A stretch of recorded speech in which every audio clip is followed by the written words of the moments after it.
Voilà, donc on va ouvrir Photoshop et on a notre image ici. Donc comme j'avais dit, le noir qui est derrière est transparent parce qu'il n'y a rien derrière. Faut savoir que en VFX, en 3D, à chaque fois, le rendu brut qui sort de Arnold ou d'autres moteurs de rendu, c'est jamais ou très rarement l'image finale. Il y a toujours un peu de compositing derrière, un peu d'image edit. Donc on va faire ça rapidement sur Photoshop. Alors CTRL-N pour créer un layer, ou sinon dans Layer, New Layer ici. On va le mettre en bas, on va prendre le pot de peinture avec une couleur noire. Voilà, on va juste refaire un fond noir, on peut faire le fond qu'on veut. Pour l'instant nous on va faire un fond noir. CTRL-N nouveau layer qui va être par-dessus. Et ici, on va vouloir ajouter un effet de luminosité, de lumière autour de ça. Donc on peut prendre la brush ici et augmenter la taille du pinceau. L'opacity, je peux la mettre à 20% pour pas peindre beaucoup de choses. Enfin, pour pas peindre à 100% d'opacité. Avec Alt, on peut pick up une couleur qui nous plaît, ou bien on peut la sélectionner ici. Ou bien là. Et là j'ai envie d'avoir un effet lumineux genre vers le bas. Un truc comme ça, donc on va faire un truc un peu grossier. Donc là si on n'a que le calque de lumière, voilà, il ressemble à ça. Pour qu'on ait quelque chose d'un peu plus flou, on peut venir dans Filter Blur, Gaussian Blur, pour venir adoucir tout ça.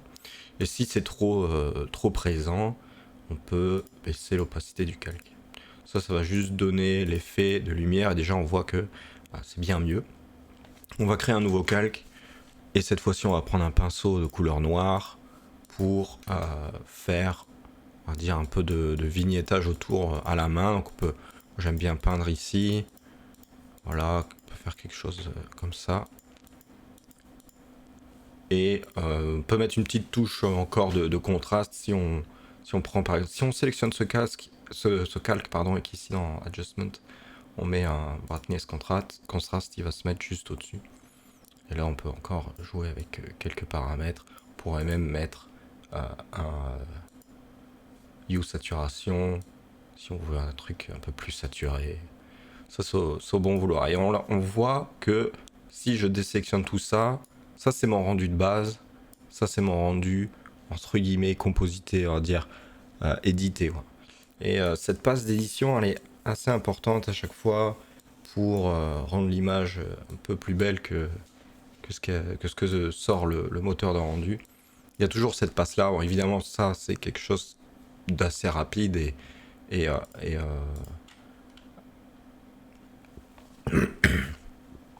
évidemment ce rendu là c'est quelque chose d'assez rapide et un rendu assez oh putain. Évidemment ce rendu est un peu rapide et le compositing est un peu léger.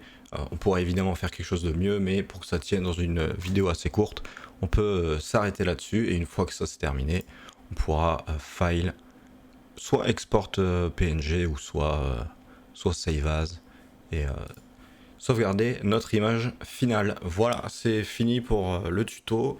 Merci de l'avoir suivi. Si vous avez fini le tuto, je serai très chaud pour que vous m'envoyiez sur le channel 3D VFX de mon Discord votre rendu final.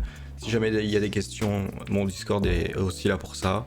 Et à bientôt pour de nouveaux tutoriels de 3D.